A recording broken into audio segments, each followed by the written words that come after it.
Alright, welcome back to the France into Roman Empire run, and this is a follow-up to my time lapse that I posted a couple of minutes ago, and I want to show you guys my ideas and how I went about conquering the entirety of the Mediterranean and the Black Sea, getting some really nice achievements like all your trade belonged to us, an industrial powerhouse, and Mare Nostrum, which are quite easy achievements once you know how to do it.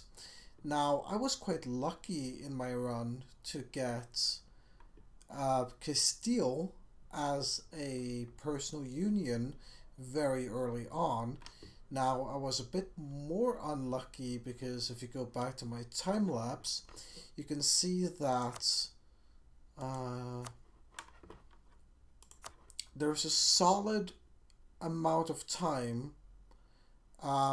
As you can see, I quickly disposed of the English.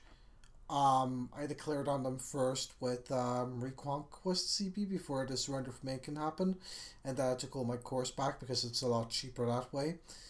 Of course, I had to fight Portugal, but that was easy. What you do is you have defensive edicts on all of your forts, and then you have one stack in France, sieging down everything, and then you have one stack going down to Portugal and dealing with them, and you can quite easily piece them out by occupying their capital. And when we continue here, you can see I'm being quite slow in my conquest in the beginning of the game. That's because I was trying to get the double Burgundian inheritance. So around this time I declare my war, and it goes on for a very long time. And also while this is happening, I'm the emperor of the Holy Roman Empire. So I added all of my land into the empire, which is a bit of a mistake. Um, but I was the Holy Roman Emperor, which gave me free expansion into Europe. And as you can see, um, this is where I took land. I took Barrois and Franche-Comté. I did not. I couldn't take any more because it was so much aggressive expansion. What I did do is I forced them to release Picardy. I was trying to go for the double Burgundian inheritance because when you're France and the Emperor, and also I had Castile under me, then I was guaranteed to get the double Burgundian inheritance. So even if Castile had gotten it, I would have just integrated him. So I was trying to get the Burgundian inheritance, didn't fire, was a bit unlucky.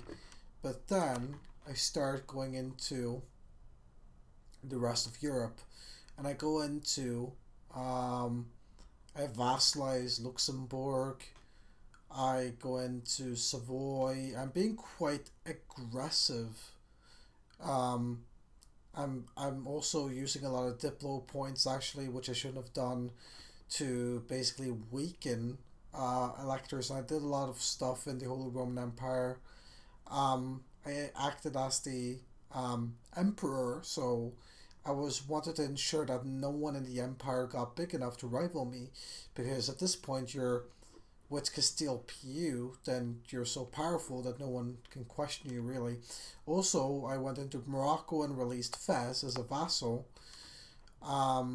because I didn't want to deal with the religious disunity, considering I hadn't completed humanist ideas yet. And here you go, I go into Britain, which is quite easy to do.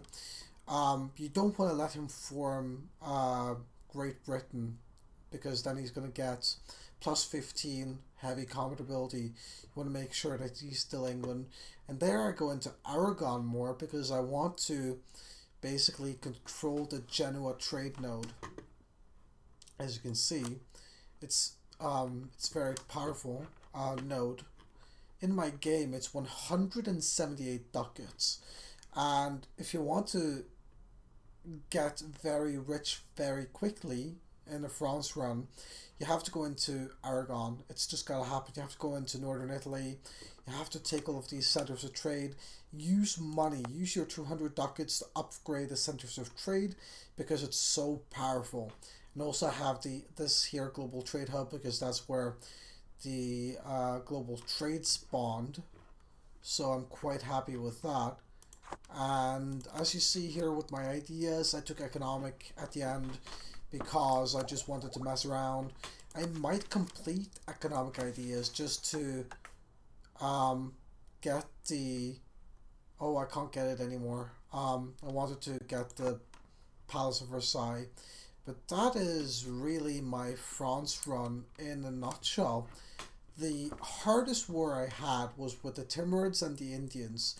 You have to be careful of them, and as of right now I have a force limit which is quite high. I have to make 380 ducats a month, but also I have 450k manpower, and as you can see my force limit is 1.4 million men, and you can see I have a lot of cannons. I cut out the cavalry because at the end cavalry is kind of bad. But yeah guys, that is my France run in a nutshell, and my navy kind of suffered at the end because I didn't need it anymore. But yeah, thank you guys for watching this follow-up video, and I hope this helps with conquering Europe and claiming the Mediterranean and the Black Sea as Roman again.